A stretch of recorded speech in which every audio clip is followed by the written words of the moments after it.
ఇది నాన్న దేవుని యొక్క వాక్యాన్ని చూసినట్లయితే వెలుగు ఏం చేస్తుందని మనం చూసినట్లయితే మన అంశంలో రెండవ రోజు నిన్నటి దినాన వెలుగు గురించి చూస్తూ వచ్చాం.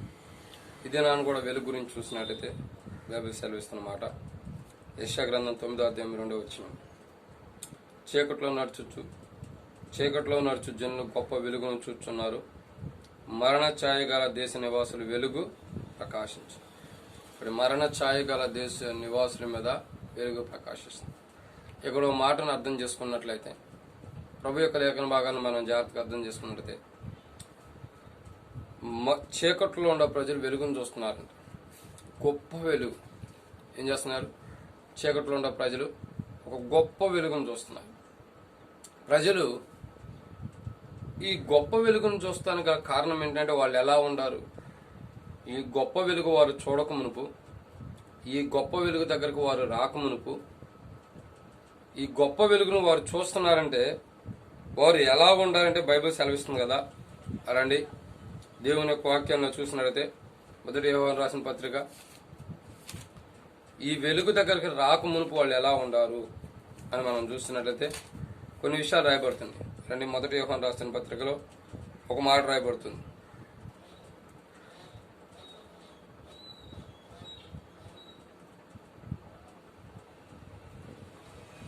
7వ వచనం. అయితే ఆయన వెలుగులో ఉన్న ప్రకారం మనములు వెలుగులో నడిచినలా మనం అన్యోన్య సావాసం గలవారం ఎందుము. కాబట్టి ఇక్కడ చూస్తున్నట్లయితే మొదటిగా మనం చూస్తున్న మాటను చూసినట్లయితే అర్థం చేసుకున్నట్లయితే, చీకటిలో ఉండే వారికి వెలుగు ప్రకాశిస్తుంది. ఈ వెలుగు ఎలాంటి వారిపైన ప్రకాశిస్తుంది, ఎలాంటి సందర్భంలో ఉండేవారిపైన ప్రకాశించిందంటే, అబద్ధమాడేటటువంటి ప్రజలు, సహవాసం లేని ప్రజల మధ్యలో. ఇక్కడ మాట చూసినట్లయితే, అయితే ఆయన వెలుగులో ఉన్న ప్రకారం మనం వెలుగులో నడిచినల్లా అన్యోన్య సహవాసం గలవారే ఉందము. అంటే అక్కడ అర్థం ఏంటంటే, మొదటిగా వీరు దేవునితో సహవాసం లేనివారు. మొదటిగా వీరు ఎలాంటి వారు? దేవునితో సహవాసం లేని. దేవునితో సహవాసం లేని ప్రజల మీదకి దేవుని యొక్క వెలుగు ప్రకాశించిందిగా ఉంటుంది. ఎవరైతే దేవునితో సహవాసం చేయకోకుండా ఈ లోకంతో సహవాసం చేస్తూ ఈ లోకానుసారంగా తిరుగుతున్నారో వారిని మార్చడం కొరకు ఈ వెలుగు ఏం చేస్తుందంటే వారితో సహవాసం చేయడానికి ఇష్టపడుతుంది. అయితే ఆ వెలుగు మనతో సహవాసం చేస్తుందని మనం గుర్తెరిగి మనము కూడా వెలుగుతో సహవాసం చేస్తే అన్యోన్యంగా ఉంటాం. అన్యోన్యంగా అంటే ఎలాంటి, ఇప్పుడు చూడండి, కుటుంబాన్ని గురించి చూసినట్టయితే, ఏదన్నా ఎక్కడన్నా ఒక భార్య భర్తను చూసినట్టయితే ఏమంటామంటే వీరి కుటుంబం ఎంతో అన్యోన్యంగా ఉంది అంటాం. అంటే ఏ కలతలు లేకుండా, గొడవలు లేకుండా, కోపాలు లేకుండా, ద్వేషాలు లేకుండా, కొట్లాటలు లేకుండా సమాధానంగా ప్రేమపూర్వకంగా వారిలో ఏ కల్ముషం లేకుండా ఒకరినొకరు అర్థం చేసుకుంటూ సమాధానంగా ఉండారన్నదానికే అన్యోన్యంగా ఉండారని మనం అంటాం. అయితే ఇక్కడ విషయం ఏంటంటే, మనము కూడా దేవుని దగ్గరకు వచ్చేటప్పుడు మనం కూడా మరణ ఛాయలో ఉన్న మన మీదకి, ఆ చీకట్లో ఉన్న మన మీదకి వెలుగు ప్రకాశిస్తూ వచ్చింది. అయితే ఈ వెలుగు గురించి చూసినట్లయితే ఎలాంటి వారి మీద ప్రకాశిస్తుందంటే, ఆయనతో సహవాసం లేని వారిని ఆయనతో సహవాసం కలపడానికి ప్రకాశిస్తుంది. అర్థమవుతుందండి? ఎవరైతే ఆయనతో సహవాసం లేరు, ఎవరైతే ఆయనతో యేసు ప్రభుతో సహవాసం లేకుండా యేసు ప్రభుకి వెలుపట సహవాసం చేస్తున్నారు లోకంతో, ఆ లోకంతో సహవాసం చేసేవారిని వారి యొక్క లోకానుసారమైన సహవాసాన్ని ముగించి దేవునితో సహవాసం చేసే బిడ్డలుగా, దేవునితో అన్యోన్య సహవాసం కలిగిన వారిగా దేవుడు సిద్ధపరచడం కోసమై యేసు ప్రభుని లోకానికి తీసుకొచ్చాడు. అందుకే రాయబడుతుంది యెషయా గ్రంథం 9వ అధ్యాయం 2వ వచనం ప్రకారం, ఆయన వెలుగు చీకట్లో ఉన్న వారికి గొప్ప వెలుగుగా ఉన్నాడు. ఇది గొప్ప వెలుగు వస్తుంది. ఎందుకు చీకట్లో ఉన్న వారికి వెలుగు వస్తుందంటే వారు దేవునితో సహవాసం కలిగి ఉండటం కోసం. రెండోదిగా చూసినట్లయితే ఇక్కడే రాయబడుతున్నమాట మనం చూసినట్లయితే, ఆ వెలుగులో నడవని వారికి వెలుగు వస్తుంది. ఇంకా అర్థం చేసుకున్నట్లయితే మనము కూడా ఏంటంటే వెలుగులో నడవాలనేది దేవుని యొక్క ఉద్దేశం. ఎవరిపైన వెలుగు ప్రకాశిస్తుందంటే మొదటిగా చూసినట్లయితే దేవునితో సహవాసం లేని వారిపైన వెలుగు ప్రకాశిస్తుంది. రెండోదిగా ఎవరితో వెలుగు ప్రకాశిస్తుందని మనం జాగ్రత్తగా అర్థం చేసుకున్నట్లయితే బైబిల్ సెలవిస్తున్న మాట ఇక్కడ మనం జాగ్రత్తగా చూసినట్లయితే, రెండోదిగా ఎవరి దగ్గరికి ఆ వెలుగు ప్రకాశిస్తుందంటే దేవునితో నడిచే వారికి వెలుగు ప్రకాశిస్తుంది. ఎవరైతే దేవునితో నడుస్తారో వారి లోపల వెలుగు ప్రకాశించేది. దేవునితో నడవాలంటే ఎలా ఉండాలి రండి చూద్దాం. యోహాను సువార్త 15వ అధ్యాయం. యోహాను సువార్త 15వ అధ్యాయంలో ఒక మాట రాయబడుతుంది. యోహాను సువార్త 15వ అధ్యాయం. దేవునితో నడవాలి. దేవునితో నడవాలంటే ఏం చేయాలి మనం చూసినట్టయితే యోహాను సువార్త 15వ అధ్యాయం 5వ వచనం. ద్రాక్షవల్లే నేను తీగల మీరు, ఎవడు నా యందు నిలిచిండో నేను ఎవని యందు నిలిచిండును. అంటే ఇక్కడ అర్థం ఏంటంటే దేవుని యందు నిలిచి ఉండే వారికి ఆ వెలుగు అద్భుతమైన రీతిలో ప్రకాశించింది. ఎందుకంటే మనం దేవుని లోపల నిలిచుంటే, దేవుని లోపల నిలిచి ఆయన లోపల నడుస్తున్నాం. ఒక వ్యక్తి దేవునికి వెలుపటుండి నడిస్తే ప్రయోజనం లేదు. ఒక వ్యక్తి ఆ వెలుగుకు వెలుపటుండి నడిస్తే భూమి మీద ప్రయోజనం లేదు. ఆ వెలుగుకు వెలుపట నువ్వు ఎన్ని దినాలు జీవించినా, ఎన్ని దినాలు చీకట్లో, వెలుగుకు వెలుపట అంటే చీకటే. ఇక చీకట్లో నువ్వు ఎన్ని దినాలు జీవించినా, ఎన్ని సంవత్సరాలు చీకట్లో ఉండా, ఎన్ని సంవత్సరాలు చీకట్లో ఉండి దేవుని వెంబడించిన, ఎన్ని సంవత్సరాలు చీకట్లో ఉండి దేవుని ఆరాధించిన, ఎన్ని సంవత్సరాలు చీకట్లో ఉండి ఈ లోకానుసారమైనటువంటి పండుగలు, ఆచారాలు, ఈ ఆచారాల్లో కూరిపోయి నువ్వు జీవిస్తున్నా, ఎన్ని సంవత్సరాలు నువ్వు ఆ వెలుగును గైకోని లేకుండా ఆ చీకట్లోనే నువ్వు జీవిస్తూ ఆ వెలుగులోకి నేను వచ్చానని భ్రమలో ఉంటే బైబిల్ సెలవిస్తుంది కదా, ప్రయోజనం లేదు. ఆ వెలుగు ఏం చేయాలా? ఆ వెలుగు నుండి ఆ వెలుగులోకి రావాలి. ఆ చీకటి నుంచి మార్పు నుండి వెలుగును చూడాలి. వెలుగును చూసి వెలుగులో నిలబడి వెలుగులోనే నడిచేవారు ఉంటే అప్పుడు ఏం చేయబడుతుందంటే ఆ వెలుగు మన మీద ప్రకాశించిందిగా ఉంటుంది. ఇక్కడ చూస్తున్నాం రెండో కోణం ఏంటంటే వెలుగులోకి ఉండాలంటే మొదటిగా ఏం చేయాలంటే వెలుగు ఎలాంటి వారిపైన ప్రకాశిస్తుందంటే దేవునితో సహవాసం లేని వారిపైన. రెండోదిగా ఈ వెలుగు ఎవరిపైన ప్రకాశిస్తుందంటే ఆయనలో నిలబడిన వారిపైన, ఆయనలో నడవని వారిపైన వెలుగు ప్రకాశించి ఆయనలో నిలబడి నడిపించే వారుగా సిద్ధపరుస్తుంది వెలుగు. మూడోదిగా ఈ వెలుగు ఏం చేస్తుందని మనం చూసినట్టే రండి ఈ మాటను చూద్దాం. యెషయా గ్రంథం 9వ అధ్యాయం 2వ వచనం. యెషయా గ్రంథం 9వ అధ్యాయం 2. మరణ ఛాయలు గల దేశ నివాసుల మీద వెలుగు ప్రకాశించదు. కానీ మూడోదిగా ఎవరిపైన ఈ వెలుగు ప్రకాశిస్తుంది, ఎవరి మీదకి వెలుగు వస్తుందంటే మూడోదిగా రాయబడుతుంది కదా, మరణపు ఛాయల్లో అంటే మరణపు ఆ భయంతో అనుకోవచ్చు, మరణపు అంచుల్లో ఉండవారు, మరణ వేదనతో ఉన్న వారి మీద ఈ వెలుగు ప్రకాశించేది ఉంటుంది. ఈ వెలుగు ప్రకాశించేది ఉంటుంది. ఒక వ్యక్తి మరణంతో ఉంటే, ఒక వ్యక్తి మరణ ఛాయల్లో ఉండి భయపడుతూ ఉంటే ఆ వ్యక్తి మీదకి వెలుగు వచ్చి ఏం చేస్తుందంటే ప్రకాశించేది ఉంటుంది. ఆ వెలుగు ప్రకాశించడం ద్వారా ఏం చేస్తుందంటే మరణం నుంచి తప్పించబడుతున్నారు. ఏదైతే మరణ ఛాయల్లో ఉండారో, దేశంలో ఉన్న ప్రజలందరూ కూడా మరణపు ఛాయల్లో ఉండారంట. నేటి దినాల్లో చూసినట్టు ఇప్పుడు కొద్ది తగ్గింది రండి. కోవిడ్ ద్వారా అనేక మంది ప్రజలు మరణ ఛాయలో ఉండి మరణిస్తున్న వారు ఉంటారు. భయంతో, మరణ వేదనతో, మరణ భయంతో ప్రజలు జీవించిన వారు ఉంటారు. అయితే ఒక మాట బైబిల్ సెలవిస్తుంది ఏంటంటే మరణపు ఛాయల్లో ఉన్న వ్యక్తి దగ్గరికి ఈ వెలుగు వచ్చి ప్రకాశించి ఆ మరణపు అంచుల్లో ఉన్న బిడ్డని, ఆ మరణపు భయంతో ఉన్న వారిని వెలుగులోకి రావటం ద్వారా వారు కాపాడబడే వారికి ఉంటారు. బైబిల్ సెలవిస్తున్నటువంటి మాటను మనం అర్థం చేసుకున్నట్టయితే వెలుగు ఏం చేస్తుందంటే మరణపు అంచుల్లో ఉన్న వారి దగ్గరికి వెళ్ళి వారు మరణించుకోకుండా వారిని కాపాడటానికి ఇష్టపడుతుంది. వారు మరణించుకోకుండా వారు కాపాడబట్టడానికి ఇష్టపడుతుంది. ఎందుకంటే దుష్టుడు తమ దుష్టత్వంలో చనిపోవడం దేవునికి ఇష్టం లేదు. పాపాత్ముడు తన పాపంలో చనిపోవడం దేవునికి ఇష్టం లేదు. అపవిత్రుడు అపవిత్రంగా చనిపోవడం దేవునికి ఇష్టం లేదు. అతడి జీవితం మార్చుకుని ఈ లోకం విడిచిపెడితే పరలోకానికి వెళ్ళటమే దేవుని యొక్క ఉద్దేశం. అందుకే ఒక వ్యక్తి అపవిత్రుడిగా ఉండా, ఒక వ్యక్తి పాపంగా ఉండా, ఒక వ్యక్తి తప్పులో ఉండా, ఆ వ్యక్తి మరణపు అంచుల్లో ఉన్నప్పుడు దేవుని వైపు తిరిగినప్పుడు దేవుడు ఆ మరణపు అంచుల్లో ఉన్న వారి దగ్గరికి వచ్చి ఆ మరణం నుంచి తప్పించేవాడు ఉంటాడు. హిస్కియా గురించి మనం చూస్తున్నాం. హిస్కియా మరణకరమైన వేదనతో ఉన్నప్పుడు దేవుడు హిస్కియా దగ్గరికి యెషయా ప్రవక్తను పంపించి అయా నువ్వు సిద్ధపడమన్నప్పుడు హిస్కియా గోడతోటి తిరిగి కన్నీరు పెట్టగా తనకున్న మరణకరమైనటువంటి రోగాన్ని దేవుడు తొలగించి ఆరోగ్యాన్ని ఇచ్చిన వాడు ఉంటాడు. అంటే అక్కడ అర్థం ఏంటంటే హిస్కియా మీదకి దేవుని యొక్క వెలుగు ప్రకాశించిందని మనం అర్థం చేసుకోవాలి.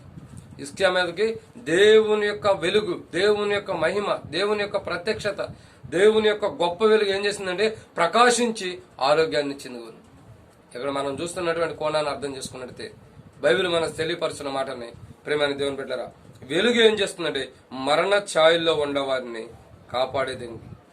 మరణ ఛాయల్లో ఉండవారి దగ్గరికి వెళ్ళి ప్రకాశించి వారి మరణ వేదనను తొలగించేది. ఇంకేం చేస్తుందో తెలుసా? అసలు ఈ వెలుగు గురించి మనం చూస్తున్నట్టయితే చాలా విషయాలు రాయబడుతూ వచ్చింది. ఈ వెలుగు ఆ గలిలే సముద్ర ప్రదేశం అంతా కూడా దేవుని మహిమ గల దానిగా దేవుడు చేర్చున్నాడు. వెలుగు ఏం చేస్తుందంటే మహిమకరమైన విధానంలో ప్రజలను సిద్ధపరుస్తుంది. ఎవరైతే దేవునికి మహిమకరంగా జీవిస్తలేదో, ఎవరికి దేవునికి మహిమార్థమై జీవించకుండా జీవిస్తున్నారో అలాంటి వారిపైకి ఈ వెలుగు ప్రకాశించి ఏం చేస్తుందంటే దేవుని యొక్క మహిమ కొరకు జీవించే బిడ్డగా సిద్ధపరుస్తుంది. ఇంకా మనం వెలుగుని గురించి చూసి కాబట్టి ఇక్కడ మనం చూస్తున్నటువంటి మూడో కొండను చూసినట్టయితే ఇప్పుడు వరకు 2 విషయాలు చూస్తూ వచ్చాం. 3 విషయాలు. మొదటిది ఆయనతో అన్యోన్య సహవాసం కలిగి ఉండాలి. చీకట్లో ఉండే వారికి వెలుగు ప్రకాశిస్తుంది. ఎందుకంటే భూమితో అంటే లోకంతో సహవాసం చేస్తున్న వారు ఆయనతో సహవాసం చేయడానికి వెలుగు ప్రకాశిస్తుంది. రెండోదిగా చూసినట్టయితే ఆయనతో నడవటానికి వెలుగు ప్రకాశిస్తుంది. మూడోదిగా చూసినట్టయితే మరణపు అంచుల్లో ఉండేవారు మరణం తప్పించడానికి ప్రకాశిస్తుంది వెలుగు. నాలుగోదిగా చూసినట్టయితే ఈ వెలుగు ఎందుకు ప్రకాశిస్తుందంటే బైబిల్ సెలవిస్తున్న మాటను మనం చూస్తున్నాం కదా. దేవుని యొక్క వాక్యాన్ని చూసినట్టయితే యెషయా గ్రంథం 9వ అధ్యాయం 6వ వచనం రాయబడుతుంది, ఆయన భుజముల మీద రాజ్యమార్గం ఉండు. అంటే ఇక్కడ అర్థం ఏంటంటే నాలుగోదిగా మనం చూస్తున్నది ఏంటంటే వెలుగు ఏం చేస్తుందంటే వెలుగు తన భుజముల మీద భారం కలిగి ఉంటుంది. ఆ వెలుగే యేసు ప్రభువారు. ఆ వెలుగే యేసు ప్రభువారు. ఈ వెలుగు ఏం చేస్తుందంటే దేవుని కొరకు రాజ్యాన్ని సిద్ధపరుస్తుంది. ఒక రాజ్య భారం ఉంది. ఒక భారం ఏంటంటే అనేక మంది ప్రజల్ని భూమి మీద దేవుని కొరకు దేవుని యొక్క బిడ్డలకు సిద్ధపరచడానికి, అనేక మంది బిడ్డల్ని భూమి మీద దేవుని కొరకు ఒక రాజ్యముగా దేవుడు సిద్ధపరచడానికి ఆ వెలుగుని లోకాన్ని పంపించిన వాడుకుంటాడు. దేవుని కొరకు ఒక రాజ్యాన్ని సిద్ధపరచడం కోసం ఆ వెలుగుని లోకాన్ని పంపించిన వాడుకుంటాడు. ఈ వెలుగు ఏం చేస్తుందంటే భూమి మీద ఉన్న అనేక మంది ప్రజల్ని దేవుని కొరకు ఒక రాజ్యముగా సిద్ధపరుస్తుంది. ఈ వెలుగు ఏం చేస్తుంది? మొదటిగా సహవాసంగా ఉంచుతుంది, రెండోదిగా ఆయనలో నడుపుతుంది, మూడోదిగా మరణ పంచులు ఉండాలని తిరిగి లేపుతుంది, నాలుగోదిగా చూస్తున్నట్టు ఈ వెలుగు ఏం చేస్తుందంటే ఒక రాజ్యంగా సిద్ధపరుస్తుంది. దేవుని కొరకు ఒక రాజ్యంగా మనల్ని సిద్ధపరుస్తుంది ఈ వెలుగు.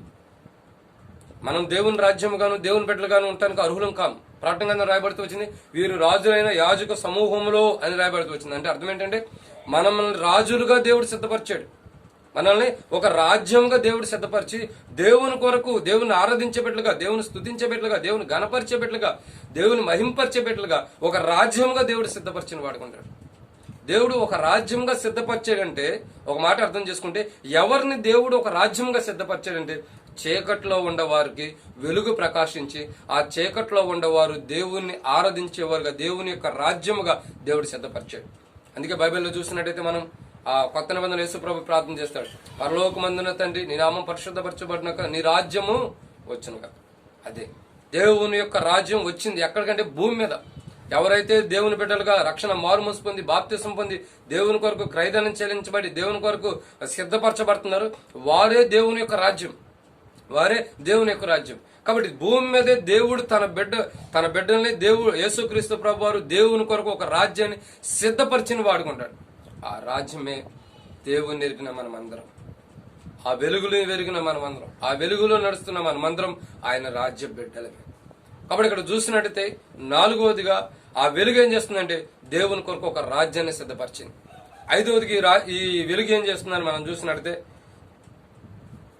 ఐదవదిగా ఈ వెలుగు ఏం చేస్తుందంటే మనం చూస్తున్నట్టు మాట 6వ వచనం, యెషయా గ్రంథం 9వ అధ్యాయం 6వ వచనం, నిత్యుడగు తండ్రి సమాధానకర్తయగు అధిపతి. కాబట్టి ఇక్కడ చూసినట్టయితే మనం చూసినట్టయితే ఈ వెలుగు ఏం చేస్తుందంటే ఐదవదిగా మనం చూసినట్టయితే ఇది సమాధానకర్త. ఇదేం చేస్తుంది? సమాధానకర్త. ఇది అల్లరకర్త కాదు, ఇది అల్లరకర్త కాదు. ఈ వెలుగు మనకు ప్రకాశించినటువంటి వెలుగు.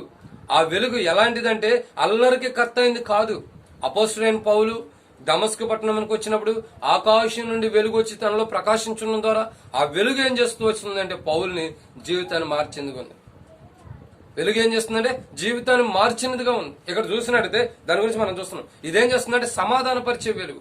ఈ వెలుగు ఎలాంటిది? సమాధానపరుస్తుంది. దేవునికి మనుషులకి మధ్యపు గోడ ఉన్నటువంటి గోడని ఈ వెలుగు ఏం చేస్తుందంటే ఆ గోడను పడగొట్టి ఉభయల్ని ఐక్యపరిచి సమాధానపరిచింది.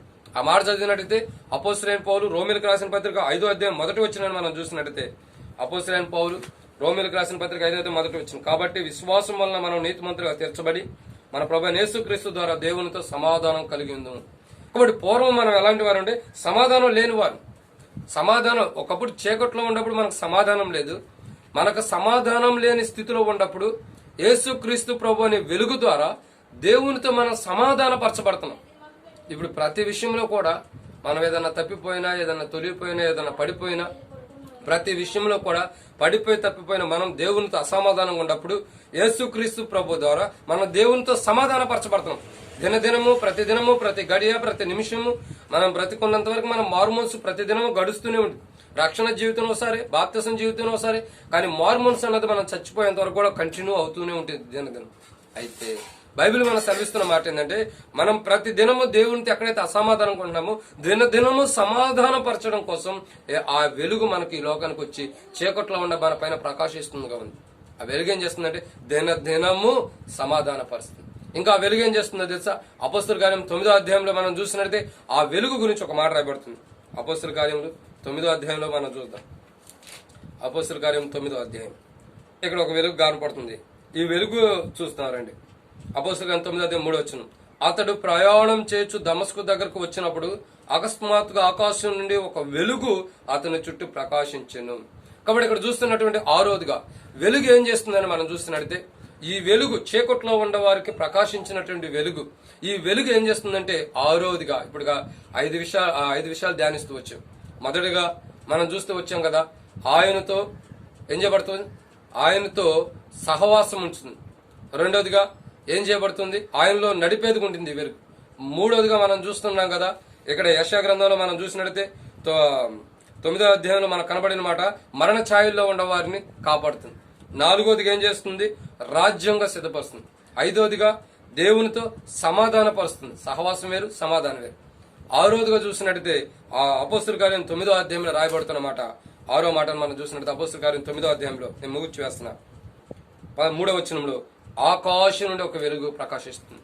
ఈ వెలుగు ఎలాంటిదంటే జీవితాన్ని మార్చే వెలుగు. ఈ వెలుగు ఎలాంటిది? జీవితాన్ని మార్చే వెలుగు. పౌలు అనేక మంది క్రైస్తవులను హింసిస్తున్నాడు, అనేక మంది క్రైస్తవులను గాయపరుస్తున్నాడు, అనేక మంది క్రైస్తవులను పట్టుకుని చెరలో వేస్తున్నాడు, అనేక మంది మరణాలకి సమ్మతిస్తున్న వాడుగా ఉంటాడు. ఇలాంటి పౌల్ని తన లోపల ఉన్న ఆసక్తి, తన లోపల ఉన్న భీతి, తన లోపల ఉన్న పురికొలుపు, వీటన్నిటిని దేవుడు చూసి, ఇక నువ్వు అనేక మందిని హింసించడం కాదు, అనేక మందిని గాయపరచడం కాదు, అనేక మందిని నిందించడం కాదు, అనేక మందిని చెరసాల్లో వేయటం కాదు, నీవే నా కొరకు చెరసాల్లో వేయబడాలి, నీవే నా కొరకు అనేకులు ఎదుట నిందించబడాలి, నీవే నా కొరకే సాక్షార్థంగా ఉండాలని పౌలుకి దేవుడు ఏం చేసిండే? వెలుగులో ప్రకాశించి తన జీవితాన్ని మార్చిన వాడుగా ఉండాలి. ఈ వెలుగు ఎలాంటిదంటే చీకట్లో ఉన్న వారిని జీవితం మార్చి, ఆ చీకట్లో ఉండే ప్రజల యొక్క జీవితం మార్చడానికి వచ్చినటువంటి వెలుగు. పౌలు కూడా ఏం చేస్తున్నాడు, ఎలా ఉంటున్నాడు తెలియని స్థితిలో ఉన్నాడు. అంటే చీకట్లో ఉన్న పౌల్ని ఈ వెలుగు ఏం చేస్తుందంటే మార్చి జీవితాన్ని మార్చిందిగా ఉంది. ఇంక వెలుగు ఏం చేస్తుంది తెలుసా? పౌలు గురించి మనం చూసినట్టయితే ఈ వెలుగు ఏం చేస్తుందని మనం చూసినట్టయితే అనేకులు ఎదుట సాక్షార్థమే నిలబెట్టేందుకు ఆయన లోపల నిలబడుతుంది. రాజులకి, అధికారులకి, ప్రధానులకు అందరికి కూడా సాక్ష్యాన్ని ఇచ్చేదిగా నిలబడుతుంది. ఈ వెలుగు ఏం చేస్తుందంటే పౌలు జీవితాన్ని మార్చిన తర్వాత పౌలు లోపలికి వెలుగు రావడం ద్వారా, చీకట్లో ఉన్న పౌలుని వెలుగులో తీసుకురావడం ద్వారా, ఏడోదిగా వెలుగు ఏం చేస్తుందంటే అనేకులు ఎదుట సాక్ష్యం ఇచ్చేదిగా మనం సిద్ధపరుస్తుంది. ఈ వెలుగు ఏం చేస్తుందంటే అనేకులు ఎదుట మనం సాక్ష్యం ఇచ్చేవారుగా, దేవుని కొరకై సాక్షార్థమే నిలబడినట్టు, దేవుని కొరకై అనేకులు ఎదుట సాక్ష్యం ఇచ్చేవారుగా, దేవుని వాక్యాన్ని ప్రకటించేవారుగా, మన జీవితంలో దేవుడు ఎలా మనల్ని మార్చాడు, ఎలా యేసు ప్రభు మనల్ని క్షమించాడు, ఎలా యేసు ప్రభు మన జీవితాన్ని మార్చాడు, మనం ఎలా మార్చబడ్డాం, ఎలా ప్రభు మన పాపాలు క్షమించాడు, మనం ఎలా క్షమించబడిన జీవితాన్ని కలిగి ఉన్నాం, అది అంతటిని కూడా అనేకులు ఎదుట, రాజుల ఎదుటి కానీ, అన్ని జనులుగా, ప్రధాని ఎదుటి కానీ మనము దేవుని నిమిత్తమై సాక్ష్యం ఇచ్చేవారుగా ఆ వెలుగు మనం సిద్ధపరిచింది. ఆ వెలుగు ఏం చేసిందంటే చివరిగా ఏడోదిగా చీకట్లో ఉండే వారికి ఆ వెలుగు ప్రకాశించడం ద్వారా చీకట్లో ఉండే ప్రజలు వెలుగులోకి వచ్చి ఆ వెలుగు ఏం చేసింది అన్నది ప్రజలకి సాక్ష్యం ఇచ్చేవారుగా ఉంటారు. ఈ తిన్నాన మనం కూడా ఆ వెలుగులో ఉండే మనం అనేకులు సాక్ష్యం ఇచ్చేవారుగా ప్రభు మనల్ని సిద్ధపరచను కాక. ప్రార్థన. పరిశుద్ధమైన తండ్రి, మీ స్తోత్రాలు, మీరు ఇచ్చిన సమయాన్ని బట్టి మీకు వందనాలు చెల్లిస్తున్నాం. మీ లేఖన భాగాన్ని బట్టి స్తోత్రాలు. విత్తబడిన వాక్యాన్ని నీరు కట్టి ఫలింపచ్చాను. నాలో మాలో బలహీనతలు ఎన్నో ఉండే, క్షమించండి. ఆ వెలుగును చూడలేనటువంటి వారు చీకట్లో ఉండే మమ్మల్ని దేవునితో సహవాసము, దేవునితో సమాధానము, దేవునిలో నడిచేటట్టు, ఇంకా దేవుని రాజ్యముగాను ఇంకా చూసినట్టయితే ప్రభా ఎన్నో విషయాలు మా కొరకే బయలుపరచబడుతూ వస్తుంది. మరణ ఛాయలోనే మనం కాపాడుతుంది. ఆ వెలుగు ఆ జీవితాన్ని మారుస్తుంది. ఆ వెలుగే అనేకులు ఎదుటి సాక్ష్యం ఇచ్చేదిగా సిద్ధపరుస్తుంది. ఆ వెలుగులోకి వచ్చిన మేము మా జీవితాన్ని మార్చుకుని వీటిల్లో ఎక్కడైతే మరలా మేము తొలిపోయి పడిపోతున్నాం క్షమించి సిద్ధపరచండి. ఆ వెలుగు గురించి సాక్ష్యం ఇచ్చే వారికి సిద్ధపరచండి. తిరిగి మా ప్రేమ గల తండ్రి, ఈ వాక్యం వింటున్న వారు కూడా ఈ వెలుగు నుంచి తప్పిపోయి ఈ వెలుగు నుంచి వెళ్ళిపోయి ఉంటే నీ నిమిత్తం సాక్ష్యం ఇవ్వకుండా, నీతో సావాసం లేకుండా, నీతో సమాధానం లేకుండా, నీ రాజ్యం కొరకు సిద్ధపరచుకోకుండా మరణపు అంచుల్లోనే ఇంకా ఉంటూ ప్రభు మరణపు వేదనలో ఉన్న బిడ్డలు ఎవరైనా ఈ ప్రార్థనలు ఏకీపిస్తున్న బిడ్డలు వారి వారి అవసరం తీర్చి వారి వారి అక్కలు తీర్చి మీతో సమాధానం కలిగి సావాసం కలిగి ఉండే బిడ్డలకు సిద్ధపరచమని, మీ కొరకు సాక్ష్యం ఇచ్చే బిడ్డలకు సిద్ధపరచమని యేసు ప్రభు నామములో ప్రార్థిస్తున్నాం తండ్రి. ఆమేన్. ప్రియమైన దేవుని బిడ్డలందరికీ ప్రభు యేసుక్రీస్తు నామములో